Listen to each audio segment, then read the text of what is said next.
اعوذ باللہ من الشیطان الرجیم بسم اللہ الرحمن الرحیم ربی اشرح لی صدری ویسر لی امری واحلل عقدۃ من لسانی یفقہوا قولی ربی زدنی علما۔ سورہ بقرہ کی آیت نمبر 173۔ انما سوائس کے نہیں، حرما حرام کیا ہے، علیکم اوپر تمہارے، علیکم المیتۃ اوپر تمہارے مردار۔ انما حرما علیکم المیتۃ سوائس کے نہیں حرام کیا ہے اوپر تمہارے مردار، والدما اور لہو، ولحم الخنزیر اور گوشت خنزیر کا، وما اور جو کچھ اہلا پکارا جائے بھی ساتھ اس کے، لغیر اللہ واسطے غیر اللہ کے، فمن اضطر پس جو کوئی بے بس ہو، غیر باغن نہ حد سے نکل جانے والا ہو، ولا عاد اور نہ زیادتی کرنے والا ہو، فلا پس نہیں اسما گناہ علیہ اوپر اس کے، فلا اسما علیہ پس نہیں گناہ اس پر، ان اللہ بے شک اللہ تعالیٰ غفور الرحیم بخشنے والا مہربان ہے۔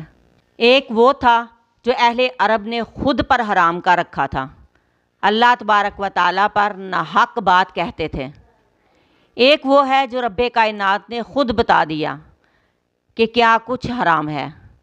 ہر چیز حلال ہے سوائے اس کے جس کو اللہ تبارک و تعالیٰ خود حرام فرمائے۔ پچھلی آیت میں طیب چیزیں کھانے کی تاکید کی گئی، اب اس آیت میں وہ چیزیں بتائیں جا رہی ہیں جو حرام ہیں۔ فرمایا کہ بے شک تم پر اللہ نے مردار حرام کیا ہے۔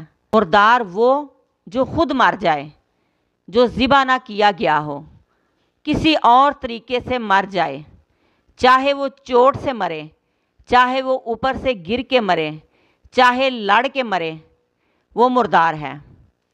یا پھر ذبح تو کیا گیا لیکن جانور کا خون نہیں نکلا، غلط جگہ سے ذبح کیا، خون جسم کے اندر ہی رہ گیا، باہر نہیں نکلا، وہ جانور بھی مردار ہے۔ یا پھر ذبح تو ہوا لیکن کسی ایسے بندے نے کیا جو نہ تو مسلمان ہے نہ ہی اہل کتاب، تو ایسا جانور بھی مردار ہی ہے، ہم اسے نہیں کھا سکتے۔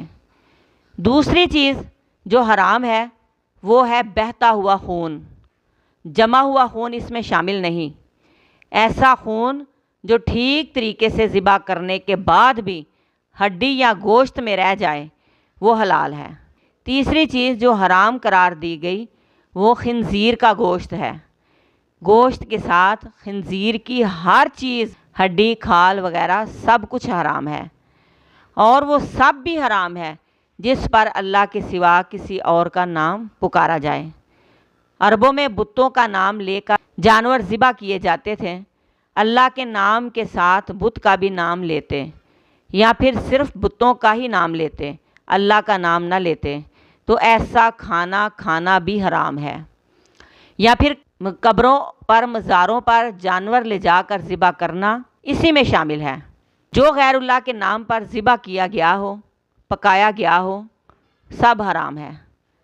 فرمایا جو کوئی مجبور کیا گیا، یعنی ہلاک ہونے کا ڈر ہو، اس کے سوا کوئی چارہ نہ ہو، کھانے کی خواہش نہ رکھتا ہو، حرام کھانے کی تمنا نہ رکھتا ہو، اور نہ ہی ضرورت سے زیادہ کھانے والا ہو، صرف جان بچانے کے لیے کھانے والا ہو، تو اس پر گناہ نہیں۔ مجبور ہے، ایسی جگہ پر ہے کہ حلال ہے ہی نہیں، تو جان بچانے کے لیے تھوڑا لینے میں گناہ نہیں۔ مقصد بغاوت نہ ہو، مقصد حد سے بڑھنا نہ ہو، مقصد شوق پورا کرنا نہ ہو، تو بے شک اللہ تبارک و تعالیٰ غفور الرحیم ہے، بخشنے والا بھی ہے اور مہربان بھی ہے۔ اللہ تبارک و تعالیٰ نے مجبوری میں یہ رخصت دی، وہ اپنے بندوں سے بے حد پیار کرتا ہے۔ رخصت اس لیے دی تاکہ لوگ بھوک میں خود کو ہلاک نہ کر لیں۔ بے شک اللہ تبارک و تعالیٰ بہت ہی زیادہ غفور الرحیم ہے۔